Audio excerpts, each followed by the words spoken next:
Assalamualaikum warahmatullahi wabarakatuh. Perkenalkan, nama saya Jumra Ramadhani Sabang dengan NIM 2104411434. Nah, di sini saya akan mempresentasikan tentang pengenalan jaringan komputer. Adapun pengertian jaringan komputer adalah sebuah kumpulan komputer, printer, dan peralatan lainnya yang terhubung. Informasi dan data bergerak melalui kabel-kabel sehingga memungkinkan pengguna jaringan komputer dapat saling bertukar dokumen dan data, mencetak pada printer yang sama, dan bersama-sama menggunakan hardware atau software yang terhubung dengan jaringan. Tiap komputer, printer, atau periferal yang terhubung dengan jaringan disebut dengan node. Yang kedua, sejarah jaringan. Sejarah jaringan komputer atau komputer network dimulai dari lahirnya konsep jaringan komputer pada tahun 1940-an di Amerika yang dibuat oleh proyek untuk mengembangkan komputer di laboratorium Bell dan grup riset dari Universitas Harvard yang dipimpin Profesor Howard Aiken. Pada awalnya, penemuan tersebut digunakan untuk memanfaatkan sebuah perangkat komputer untuk keperluan bersama. Kemudian, pada tahun 1950-an, ketika komputer terciptanya superkomputer, maka sebuah komputer harus melayani beberapa tempat yang tersedia atau terminal untuk ditemukan waktu yang dikenal dengan nama TTS atau Time Sharing System. Kemudian yang ketiga, jenis-jenis jaringan komputer. Berikut ini merupakan jenis-jenis jaringan komputer. Yang pertama, LAN atau Local Area Network adalah jaringan komputer yang menghubungkan komputer dalam satu area terbatas seperti rumah, sekolah, laboratorium, universitas, atau kantor, dan memiliki peralatan jaringan tersendiri dan terkoneksi yang dikelola secara lokal.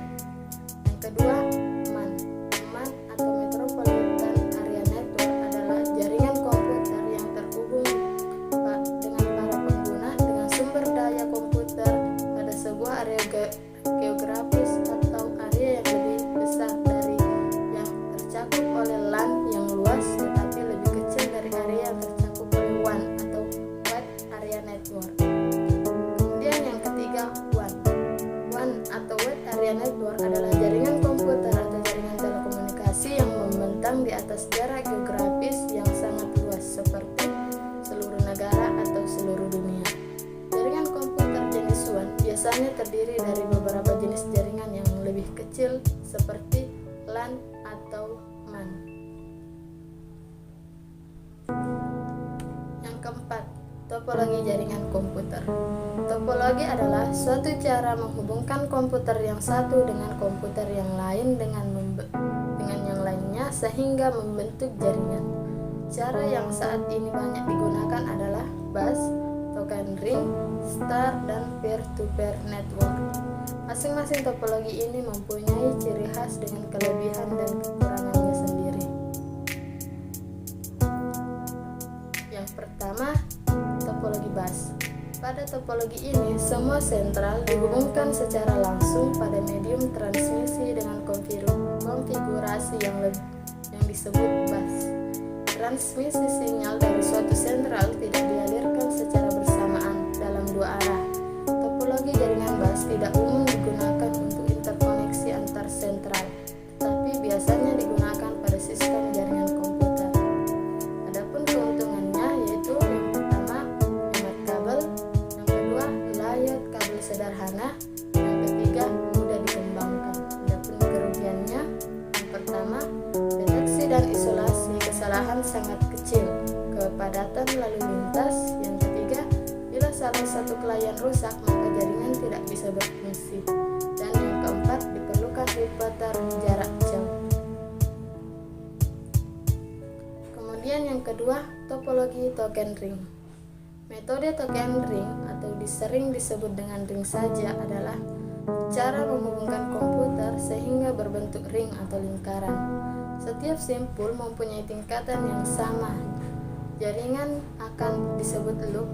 Data dikirim setiap simpul dan setiap informasi yang diterima simpul diperiksa alamatnya apakah itu untuknya atau bukan.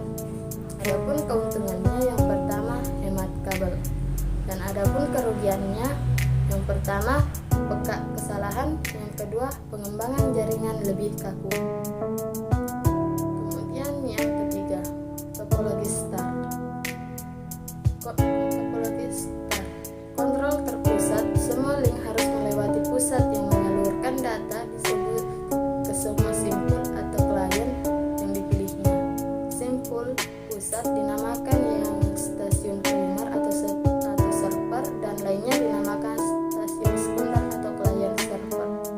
Adapun keuntungannya, yang pertama paling fleksibel, yang kedua pemasangan atau perubahan stasiun sangat mudah dan tidak mengganggu bagian jaringan lain, yang ketiga kontrol terpusat, yang keempat kemudahan deteksi dan isolasi kesalahan kerusakan, yang kelima kemudahan pengelolaan jaringan.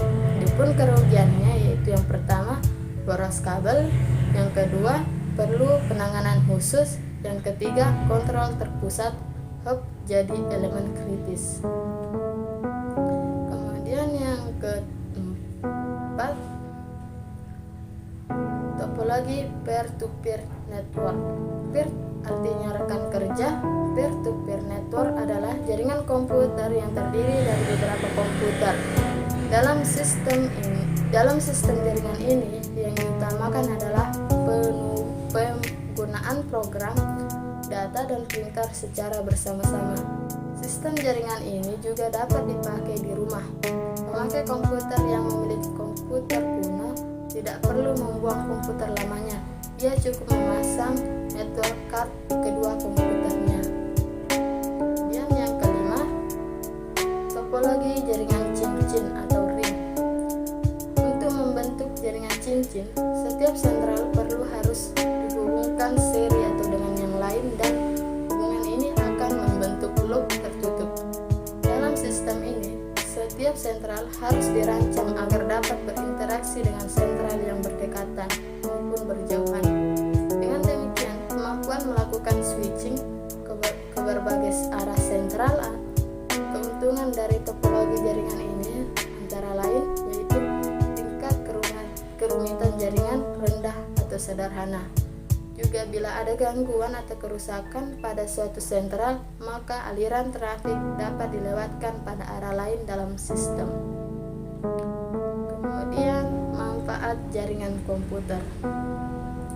Adapun beberapa manfaat komputer sebagai berikut. Yang pertama, resource sharing. Dapat menggunakan sumber daya yang ada secara bersama. Misalnya, seorang pengguna yang berada 100 km jauhnya dari suatu data tidak mendapatkan kesulitan dalam menggunakan data tersebut, seolah-olah data tersebut berada di dekatnya. Hal ini dapat diartikan bahwa jaringan komputer mengatasi masalah jarak jauh. Yang kedua, reliabilitas tinggi. Dengan jarak kita akan mendapatkan reliabilitas yang tinggi dengan memiliki sumber-sumber alternatif persediaan. Misalnya, semua file dapat disimpan atau dikopi kedua, ketiga, atau lebih komputer yang terkoneksi ke jaringan. Sehingga bila salah satu mesin rusak, maka salinan di mesin lain biasa digunakan. Yang ketiga, menghemat uang. Komputer berukuran kecil mempunyai rasio harga atau kinerja yang lebih baik dibandingkan dengan komputer yang besar. Komputer besar seperti mainframe memiliki kecepatan kira-kira 10 kali lipat kecepatan komputer kecil atau pribadi. Ketidakseimbangan rasio harga atau kinerja dan kecepatan inilah membuat para perancang sistem untuk membangun sistem yang terdiri dari komputer-komputer pribadi.